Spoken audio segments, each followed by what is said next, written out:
3, 2, 1. ওজন কমানোর জন্য খাওয়া কমিয়ে দিয়েছেন, তবু ওজনটা কমছে না। এই ওজন না কমার কারণ শুধুমাত্র খাবার নয়, হতে পারে আপনার শরীরের ভিতরেই লুকিয়ে থাকা এমন কিছু কারণ যা আপনি নিজেও জানেন না। যেমন ঘুমের ঘাটতি।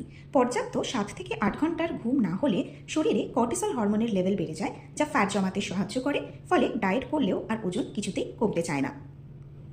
নেক্সট, অতিরিক্ত স্ট্রেস। দীর্ঘদিনের স্ট্রেস থাকলে শরীর ফ্যাট স্টোরেজ মোডে চলে যায়, বিশেষ করে পেটের চারপাশে তখন ফ্যাট জমতে শুরু করে এবং অ্যাবডোমিনাল ফ্যাট বা বেলি ফ্যাট বাড়িয়ে সার্বিক ওজন বৃদ্ধিতে এটি একটি important factor. Next, insulin resistance.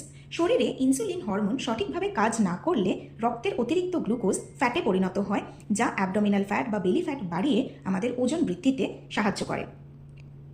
Next, thyroid, PCOS বা এই ধরনের মেটাবলিক সিনড্রোম, যার কারণে মেটাবলিজম স্লো হয়ে যায়, ফলে যতটুকু ক্যালোরি গ্রহণ করা হয় খাবারের মাধ্যমে তা কোনোভাবেই খরচ হতে চায় না এবং শরীরে ফ্যাটের আকারে জমা হয়।